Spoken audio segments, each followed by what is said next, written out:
క్షీరబ్ధింజనించెనంటనొక ఆశీర్వాదవాక్యము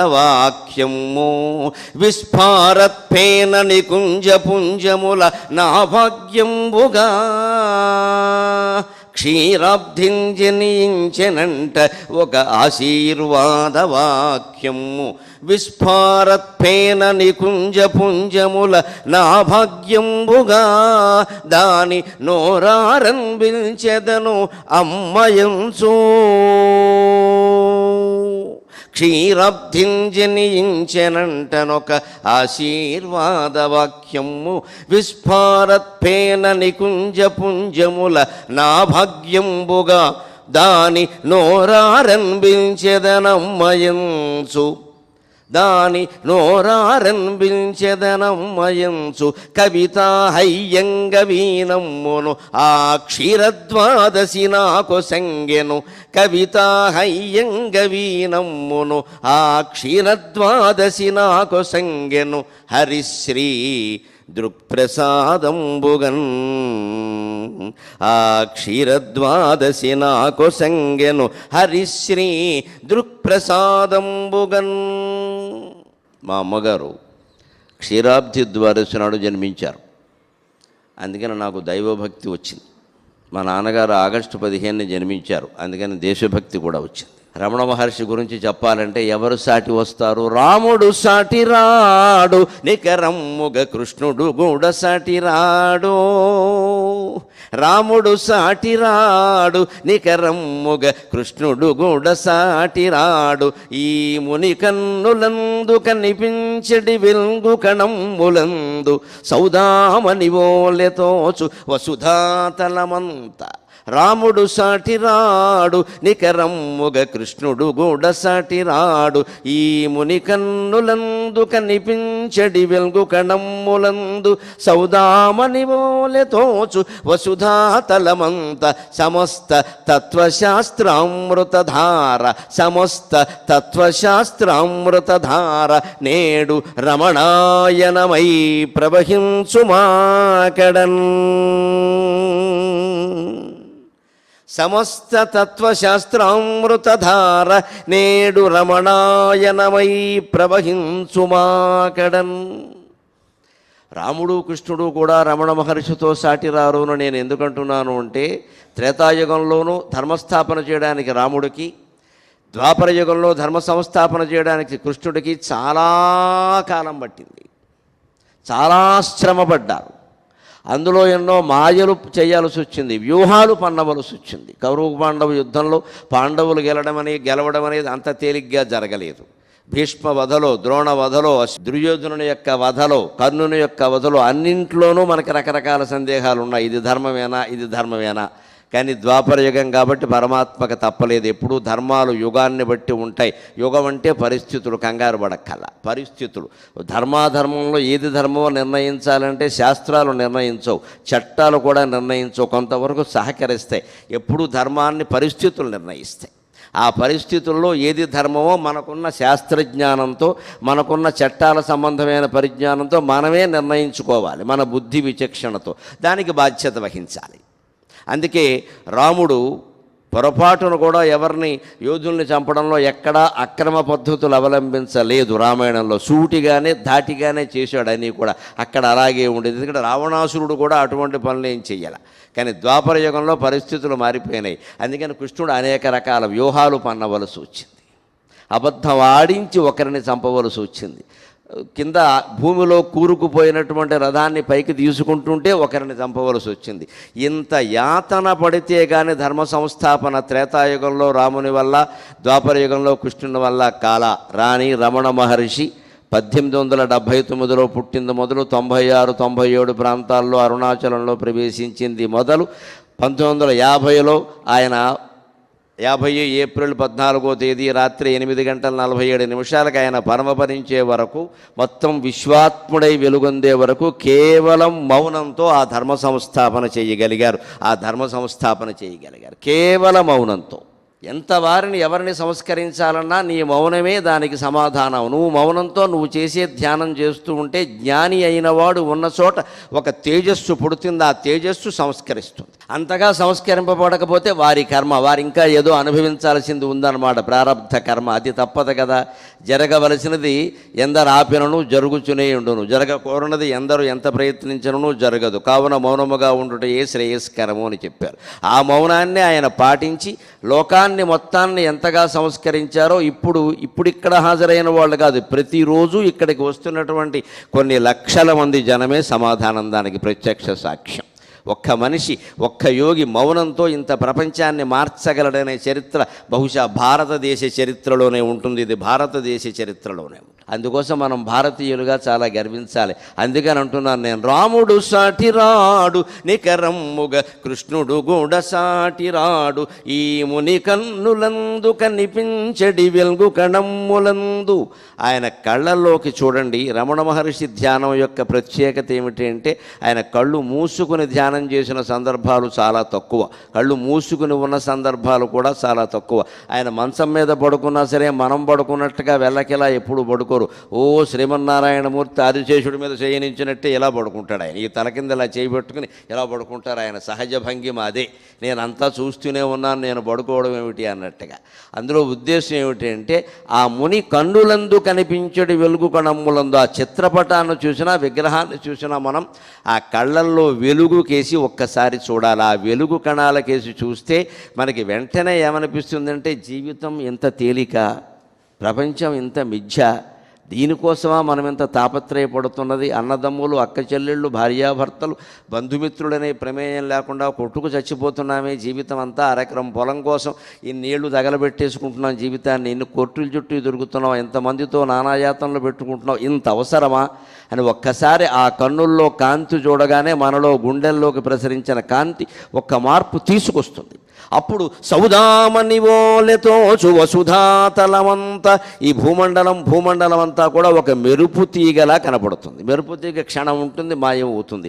జీవితమేనా అంతే. క్షణం ఉండి మాయమయ్యే దానికోసం ఇంత యాతన పడాలా, ఇంత సంక్షోభాలకు లోనవ్వాలా?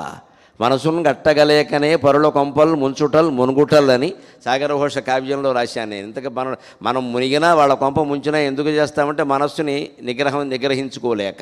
ఆ ఒక్క మనస్సును నిగ్రహించుకోగలిగితే, ఆ ఒక్క మనస్సును పరిశీలించుకోగలిగితే ఇంతమందిని మనం మాయ చేయాల్సిన అవసరం లేదు, వాళ్ళ మాయలో మనం పడాల్సిన అవసరమూ లేదు. ఈ తాత్పర్యమంతా ఆయన కళ్ళల్లో వెలుగులో కనిపిస్తుంది. అందుకని సమస్త తత్వశాస్త్రామృతధార నేడు రమణాయనమై ప్రవహించుమాకడన్.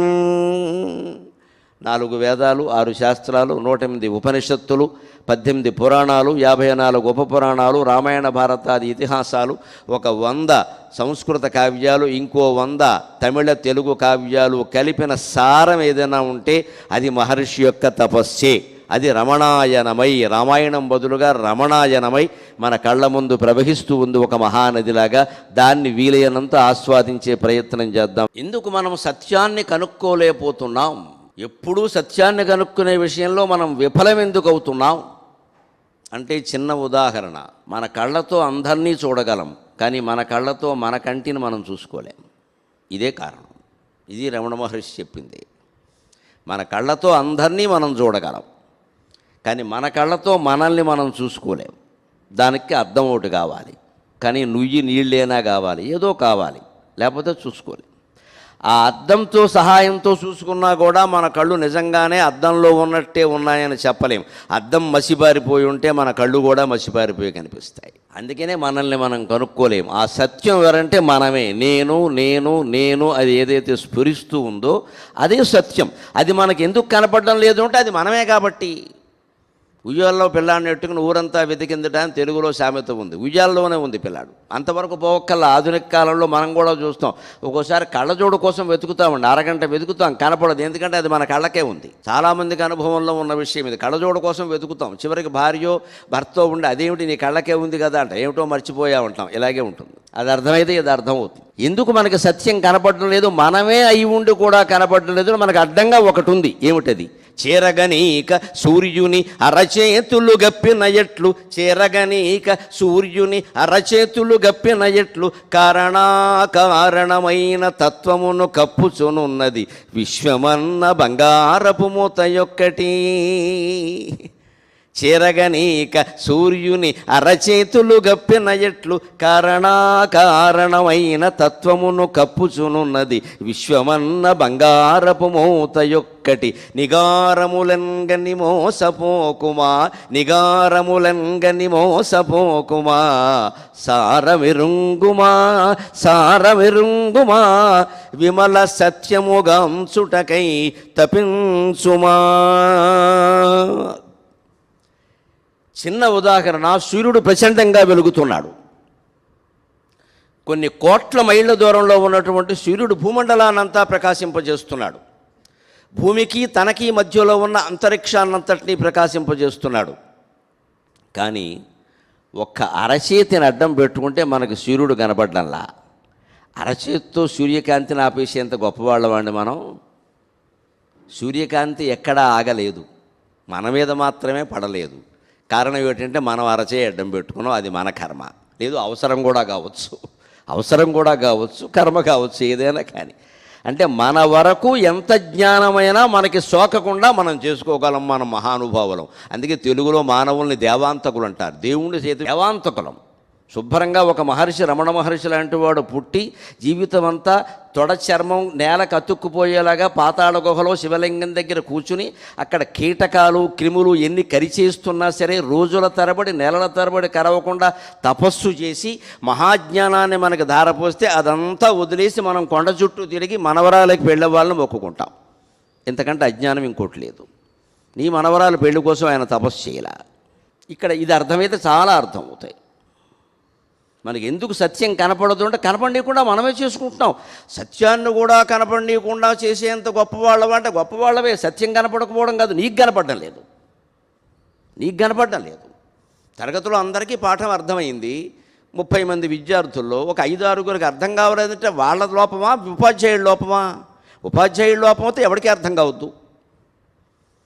ఆ 5గురు అలా ఉన్నారు, వాళ్ళ మెదడు ఎదగలేదు, అసలు ఎదిగే ప్రయత్నం కూడా చేయడం లేదు. వెనక బెంచ్లో కూర్చొని సీతారామ ఆడుకుంటున్నారు. ఇంకేం ఎక్కుతుంది? ఇంకా ఇదివరకు సీతారామ ఆడేవారు, ఇప్పుడు చాలా ఆడుతున్నారు. సీతారామ ఆడినా కొంత పుణ్యం వస్తుంది. మరి వాళ్ళెవరో వెనకాల బల్ల మీద కూర్చుని వాళ్ళ ప్యాకెట్ల వాళ్ళు ఆడుకోవడానికి ఉపాధ్యాయుడు కారణమా, వాళ్ళు కారణమా? అంటే మనకి సూర్యకాంతి కనపడకపోవడానికి మన అరచేయి కారణం. మన అరచేయి ఎంత గొప్పది అంటే సూర్యుని కప్పేసి ఎంత గొప్పదే, కానీ ఎంతవరకు మనకు కనపడనీయకుండా కప్పుతుంది, ప్రపంచానికి కనపడనీయకుండా కాదు. చెరగనీక సూర్యుని అరచేతులు గప్పిన ఎట్లు కారణమైన తత్వమును కప్పుచునున్నది విశ్వమన్న బంగారపు మూత యొక్కటి. సూర్యకాంతి ముందు ఈ అరచేతి పరిమాణం ఎంతో, భగవత్ చైతన్యం ముందు ఈ జగత్తు అంతే. ఇది అరచేయి మించింది కాదు. ఇది భగవంతుని యొక్క చైతన్యం అనంతంగా వ్యాపించి ఉంది. అతల వితల సుతల తలాతల మహాతల రసాతల పాతాళాది అధోలోకాలు, భూలోక భువర్లోక సువర్లోక మహర్లోక జనలోక తపోలోక సత్యలోకాది ఊర్ధ్వలోకాలు కలిపితే ఒక బ్రహ్మాండం. ఇలాంటివి అనంతకోటి బ్రహ్మాండాలు ఉన్నాయి. లలితా సహస్రంలో చదువుకున్నాం మనం. అనేక కోటి బ్రహ్మాండ జననీ దివ్య విగ్రహ ఆదిశక్తి రమేయాత్మ పరమాపావనాకృతికి అనేక కోటి బ్రహ్మాండ జనని. ఈ 14 లోకాలు కలిపితే ఒక బ్రహ్మాండం. ఈ బ్రహ్మాండానికి ఒక బ్రహ్మ, ఒక విష్ణువు, ఒక రుద్రుడు ఉంటారు. ఇలాంటివి అనంతకోటి బ్రహ్మాండాలు ఉన్నాయి. అనంతకోటి బ్రహ్మాండాలకి అనంతకోటి బ్రహ్మలు, అనంతకోటి విష్ణువులు, అనంతకోటి రుద్రులు ఉంటారు. వీళ్ళందరికీ అధినాయకులు ఎవరయ్యా అంటే ఆదిశక్తి రమేయాత్మ లలిత పరాభట్టారిక. ఒక శక్తి, ఎనర్జీ. అది ఎనర్జీ, ఇట్స్ ఎనర్జీ. దానికి రూపం లేదు. శక్తికి రూపం ఉండదు, విద్యుత్ శక్తికి రూపం లేదు. కానీ ఇక్కడ ఈ బల్బులు వెలగడానికి, ఈ మైకు పనిచేయడానికి, నా మాటలు మీకు చేరడానికి, ఈవేళ ప్రత్యక్ష ప్రసారం రూపంలో కొన్ని లక్షల మందికి చేరడానికి విద్యుత్ శక్తే కారణం. అది ఉందా లేదా? ఇక్కడ వైరు ఇలా ఉంది, ఈ వైరులో విద్యుత్ శక్తి ఉందా అంటే కనపడదు. వైరు కోసి వేలు పెడితే బాగా తెలుస్తుంది. ఇక మనం కనపడం, ఒక్క దెబ్బతో తేలిపోతుంది. ఇక మనం కనపడం, చెప్పడానికి కూడా ఉండం ఇక్కడ. మరి విద్యుత్ శక్తి లేకపోతే ఈ పని ఎలా జరుగుతోంది? అంచేత భగవత్ శక్తి ప్రపంచమంతా వ్యాపించి ఉంది. ఆ విద్యుత్ శక్తిలో మనం వాడుకుంటున్నది చాలా తక్కువే నిజానికి. చాలా తక్కువ నిజానికి. అలాగే భగవత్ శక్తి ప్రపంచమంతా వ్యాపించి ఉన్నప్పటికీ ఈ బ్రహ్మాండాల రూపంలో వాడుకుంటున్నది చాలా తక్కువ. అత్యతిష్ట దశాంగుళం అని వేదమే చెప్పింది. 10 అంగుళాలయ్యా ఈ విశ్వమంతా కలిపితే భగవంతుల్లో. ఆయన 100 అంగుళాలు అనుకుంటే అందులో 10% ఇది 10 అంగుళాలు. త్రిపాద్విభూతి యంత్రం అని అన్నవరం సత్యనారాయణ స్వామి దేవాలయం దగ్గర ఉంటుంది. ఎక్కడైనా వెళ్ళినప్పుడు చూడండి తప్పకుండా. ఊరికి దండం పెట్టుకుని పసుపు రాసేసి రావద్దు. అదేమిటని అడగండి, చెబుతారు. దానికి పసుపు రాస్తే ఎవరికి కనపడకుండా పాడైపోతుంది. ఏదో గొప్పది కనపడగానే పసుపు కుంకాలు రాసి దాని మీద పడిపోకూడదు. అలాగే ఇక ఎవరికి కనపడవు అవి. అది ఏమిటని అడగాలి, తెలుసుకోరు. త్రిపాద్విభూతి అంటే ఏమిటి? ఏకపాదంతో ఈ సృష్టి జరిగింది, మిగిలిన 3 పాదాలు పైన ఉన్నాయి. ఆ 3 పాదాలే 75 పైన 3 పాదాలు పైకి ఉన్నది లెక్క. ఈ అత్యధిష్ట దశాంగుళం 1 పావల. ఈ సృష్టి అంతా కలిపితే 1 పావల. కానీ ఇది భగవంతుడిని కప్పేయగలుగుతోంది, మన మాయ చేయగలుగుతుంది. ఎందుకంటే మనమంత బలహీనులు. ఒక వ్యాధి 20 ఏళ్ల కుర్రాడికి రావడానికి కొంతకాలం పడుతుంది, కానీ 2 ఏళ్ల పసివాడికి తొందరగా వస్తుంది. అది పసివాడిలో లోపం కానీ వ్యాధిలో తేడా కాదుగా. వ్యాధి బలహీనమైంది అన్నది. వ్యాధికి ఉండే శక్తి ఉంది, కానీ 20 ఏళ్ల కుర్రాడికి కానీ అమ్మాయికి కానీ తొందరగా తొందరలో వ్యాధి నిరోధక శక్తి బలంగా ఉంది. 2 ఏళ్ల పసివాడిలో ఏముంటుంది, వాడికి వచ్చేసింది. మనకి సత్యం కనపడకపోవడానికి కారణం విశ్వం. ఇదేంటిది? బంగారపు మూత యొక్కటి. ఇది బంగారం. లోహాలన్నిటిలోకి బంగారం చాలా విలువైంది కదా. ఆభరణాలు చేయించుకుంటే బంగారంతోనే చేయించుకుంటాం కదా. ఎక్కడికైనా అత్యవసరంగా పట్టుకెళ్ళాలి అంటే ఒక చిన్న ఉంగరం ఉంటే చాలు, ఎక్కడైనా తాకట్టు పెట్టచ్చు అనుకుంటాం కదా. అంతెందుకండి, అంతటి రమణ మహర్షి మన కోసం ఇక్కడికి రావడానికి, మహాతపస్సు చేయడానికి ఒక చెవి పోగు ఉపయోగపడిందమ్మా. అది బంగారమే. వాళ్ళ అమ్మగారు నాన్నగారు కలిసి ఉపనయనం చేసి ఆ చెవి పోగు పెట్టకపోతే బహుశా వచ్చేవాడు కదేమో. ఏమో మనకేం తెలుసు. ఓ చెవి పోగుంది అక్కడ, బ్రాహ్మణ అబ్బాయి కాబట్టి అది పట్టుకుని వచ్చాడు ఆయన. ఇక్కడ వరకు వచ్చాక ఆ మధ్యలో రైలు దిగాడు, ఇంకా రైలు వెళ్ళదేమో అనుకుని. తర్వాత అయితే ఇక్కడికి వచ్చాక ఇంకొంచెం వెళ్ళాలంటే డబ్బులు కావాలి, చేతిలో డబ్బులు లేవు. అది ఎవరికో ఇచ్చారు. వారు అది ఇచ్చి 5 రూపాయలు ఎంతో ఇచ్చారు, మళ్ళీ వచ్చి తీసుకో అన్నారు. ఆ తర్వాత ఆయన కొండ ఎక్కగానే అరుణాచలేశ్వరుణ్ణి చూడగానే ఇంకిక్కడికి వచ్చాను కదా, ఎందుకు మళ్ళీ ఈ కాగితం నా దగ్గర ఉంటే వెళ్ళి తీసుకోవాలనిపిస్తుంది. అవి చెవి పోగులు బదులు చాలా పోగులు సంసారాలన్నీ ఏర్పడతాయి. ఇంకా చెవి పోగు కోసం వెనక్కి వెళ్ళామంటే అక్కడ ఎవడో తమ్ముడో మేనల్లో తగులుతాడు. అక్కడ నువ్వెందుకు వచ్చావు ఇక్కడికి అంటాడు, ఏదో చెప్తాడు. మనస్సు మారిపోతుంది, చిన్నతనం కదా. అప్పుడు మళ్ళీ ఇంటికి వెళ్ళగానే వాళ్ళ అమ్మగారు పట్టుకుంటారు, అడగమ్మగారు. ఒరే నా మీదే నీ జాసంతా నా జాసంతా నీ మీదే ఉందిరా అంటారు. తల్లి ప్రేమాన్ని ఉండిపోతాడు. ఏమయ్యేది, మనం ఇక్కడికి వచ్చేవాళ్ళమా ఈ కొండ ఏర్పడేది. అంచేత చెవిపోగా ఆయన రావడానికి కారణమే. కానీ ఇక్కడ ఉండిపోయి ఇంత మహాతపస్సు చేయడానికి దాన్ని తిరస్కరించడం కారణం. అది గుర్తుపెట్టుకోవాలి మనం. ఈ విశ్వం అంతా ఒక బంగారపు పోగు. విశ్వమన్న బంగారపు మూత యొక్కటి అని పద్యంలో రాశాను నేను. అది బంగారపు మూత. మామూలు ఇత్తడి మూతో కంచు మూతో అయితే తీసేస్తాం, మళ్ళీ కొనుక్కొచ్చలేదు. బంగారపు మూత.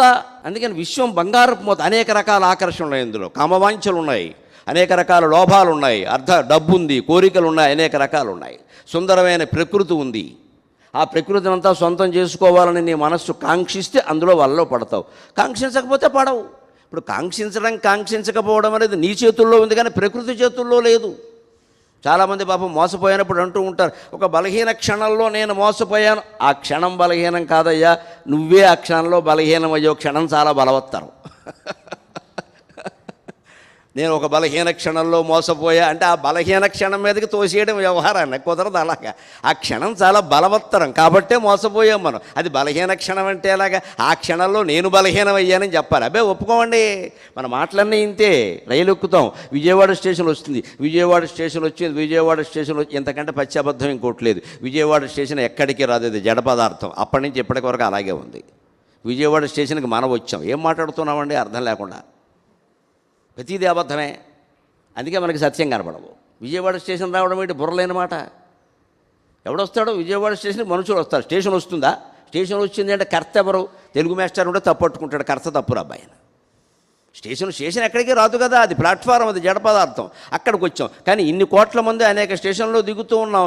నేను స్టేషన్కి వచ్చాను అనేవాడిని ఒక్కడిని చూడలేదు నేను, నాతో సహా. పొరపాటున అలా అన్నామనుకో ఈయనకి ఏదో అయిందంటారు. అంటే లోకం ఎలా ఉంటుందంటే అలవాటు పడిన ధోరణిలో ఉంటుంది. అది పిచ్చా మంచా కాదు, ఇక్కడ అలవాటు పడిన ధోరణిలో ఉంటుంది. అందుకే ఆ అలవాటు ప్రకారం మనం మాట్లాడలేదు కూడా మనం పిచ్చాడి కింద జమ కడతారు.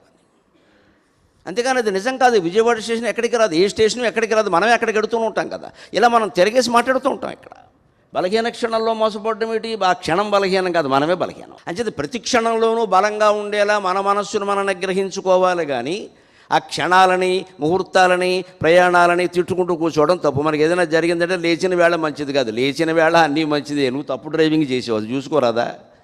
ఈ తప్పు డ్రైవింగ్ గురించి మాట్లాడడం. లేచిన వేళ మంచిదిగా తోసేయడమే, లేకపోతే ఎవరో శకునం అడ్డం వచ్చింది తోసేయడమే, లేకపోతే బయలుదేరుతుంటే ఎవరో తుమ్మారు వాడి మీద తోసేయడమే, వాడు ముక్కు కోసేయడమే.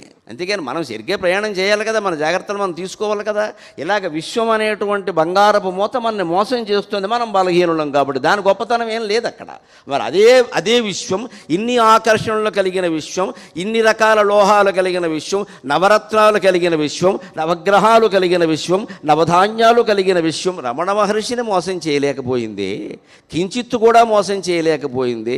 కనీసం గోచి బదులు మేము పట్టుకోచి ఇస్తామండి అని ఒక ఆయన మద్రాసు నుంచి ప్రత్యేకించి స్వయంగా నేసి పట్టుకోచి ఇస్తే, ఇవాళ నువ్వు పట్టుకోచి ఇస్తావు, దాన్ని ఎవడో ఫోటో తీస్తాడు, నాకు ఎందుకు వచ్చిన గొడవ ఇది అన్నాడు. అక్కడి నుంచి పట్టుకోచి వల్ల ఈయనకి ఇది వచ్చిందంటారు, అక్కడి నుంచి నువ్వేమో దాని మీద నీ పేరు రాయమంటావు, దాని ఇచ్చిన వాడు ఊరుకోడు కదా.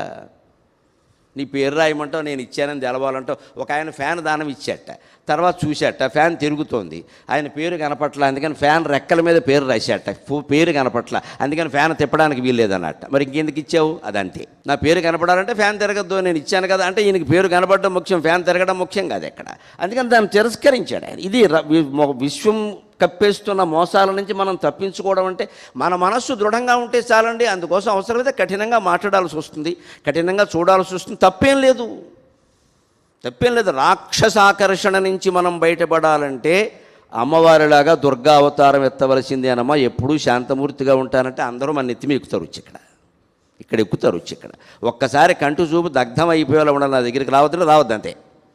ఎందుకంటే వస్తే తర్వాత ఏం జరుగుతుందో తెలిసి ఇక్కడ. అందుకని ఖచ్చితంగా తిరస్కరించాలి.